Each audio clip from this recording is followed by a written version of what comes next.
Estamos de volta com o terceiro e último bloco do Opinião Pernambuco. Nós conversamos hoje sobre Soledad Barré Viedma, cujo assassinato está associado a um dos episódios mais trágicos da repressão política no país durante o regime militar, o massacre da Granja São Bento. Participam do nosso programa Diogo Barreto, historiador do Arquivo Público Estadual, Nassandi Barré, artista plástica, pedagoga, militante dos direitos humanos e filha de Soledad, e também Hilda Torres, atriz que interpreta Soledad Barré no teatro. Eu queria, é o nosso último bloco, eu vou pedir que, na medida do possível, as perguntas sejam mais compactas para ver se a gente consegue trazer um número maior de informações. Eu queria começar esse bloco falando do Cabo Anselmo, que era companheiro de Soledad na época, que era um agente duplo, infiltrado, e foi quem entregou todo o grupo que foi assassinado para o delegado Fleury.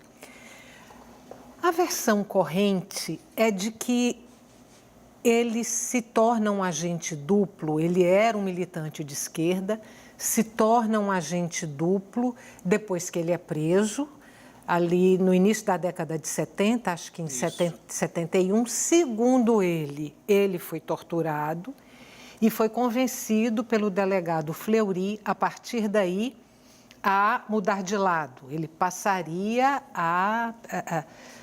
na expressão popular, a dedurar, a entregar os companheiros de luta.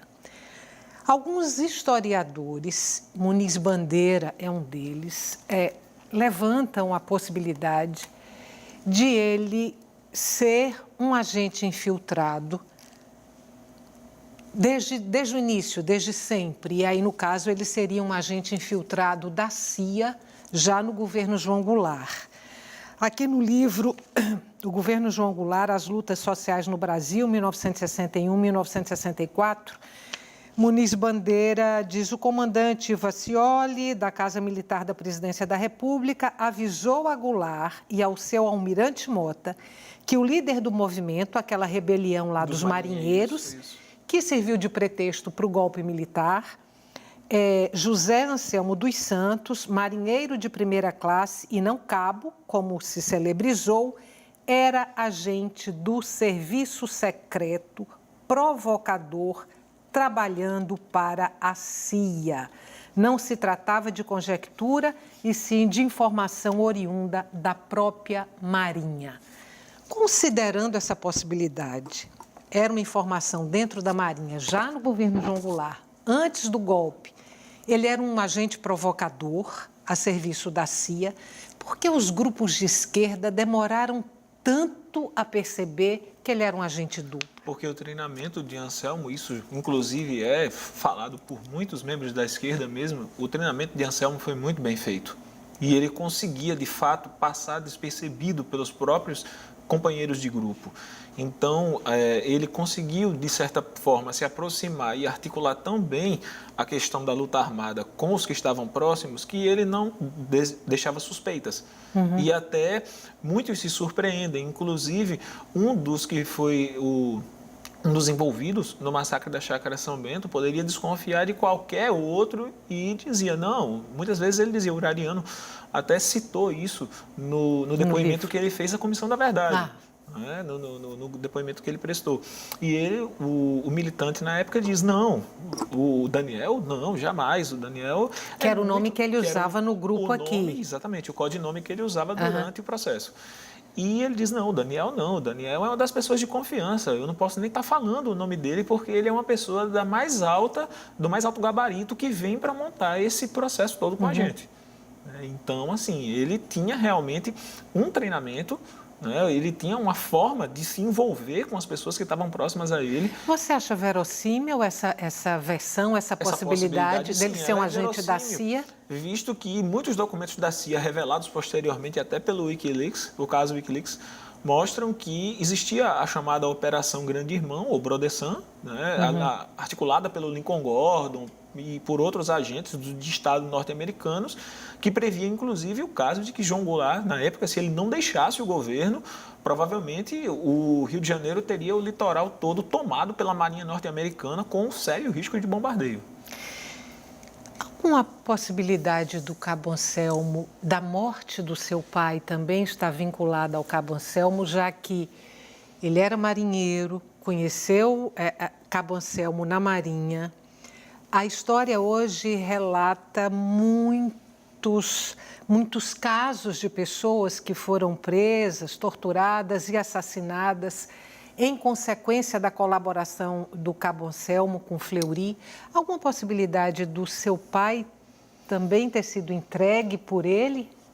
De forma ampla, indiretamente, a gente não consegue, nem diretamente, a gente não consegue estabelecer esse vínculo. E meu pai, inclusive, tem, dentro do processo da história dele, outro delator teria levado à prisão dele. Então, não tem como provar, não tem como dizer que esse vínculo estaria ou não. Não tem como a gente dizer isso. A peça sobre Soledad vai agora para uma turnê internacional. Vai também fazer uma circulação por algumas cidades de Pernambuco. Eu queria que você falasse rapidamente sobre isso. Amanhã a gente faz, no dia 8 de março, a gente faz no Teatro Hermilo Borba Filho, pelo festival Semana Arte Mulher, às 20 horas, no Hermilo, Mulher Paga Meia. E aí a gente vai, terça-feira a gente viaja, né, Paraguai, depois em seguida Uruguai, a gente depois retorna para o Brasil, faz algumas cidades de Pernambuco, Arco Verde, Goiânia e São Lourenço da Mata, e depois a gente vai para Cuba. Paraguai, Uruguai e Cuba, 3 países que são estratégicos na vida de Soledad, né? Exatamente. O país que ela nasceu, o país onde ela militou e já teve um episódio muito forte, né? Ela muito novinha. Um grupo chamado Tupamaros, né? E Cuba, onde ela morou, conheceu o seu pai, onde você nasceu. Eu falei aqui Braulio, por favor, você vai me dizendo o tempo que a gente tem. Temos 2 minutos para fechar o programa. Eu falei que a sua mãe tinha sido assassinada com requintes de crueldade. É muito difícil estar falando sobre esse assunto na sua presença. É muito difícil. Para mim está sendo muito, muito, muito difícil.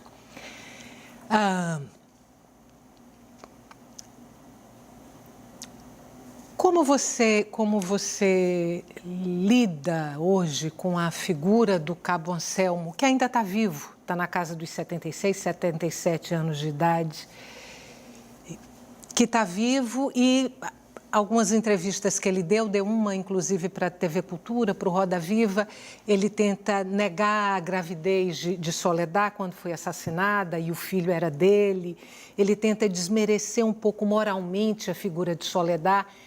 Como é que você lida com a figura do Cabo Anselmo emocionalmente? 1 minuto, olha, infelizmente. Hoje eu lido, né, discutindo primeiro a presença dele e a impunidade pelo fato de a história ser conhecida, os documentos comprovarem a ação dele, declaradamente a ação dele, e ele ser uma pessoa que vive impunemente, independente dos seus atos. Vivo discutindo isso da forma que posso, vindo aqui, documentários que muitas pessoas nas universidades tentam estudar esse caso, me chamam, me convidam, onde eu estou sempre à disposição para a gente falar sobre isso. Lido mostrando o que Soledad queria, qual que era a luta dela, por que ela se envolveu, qual era a ação, por que ela...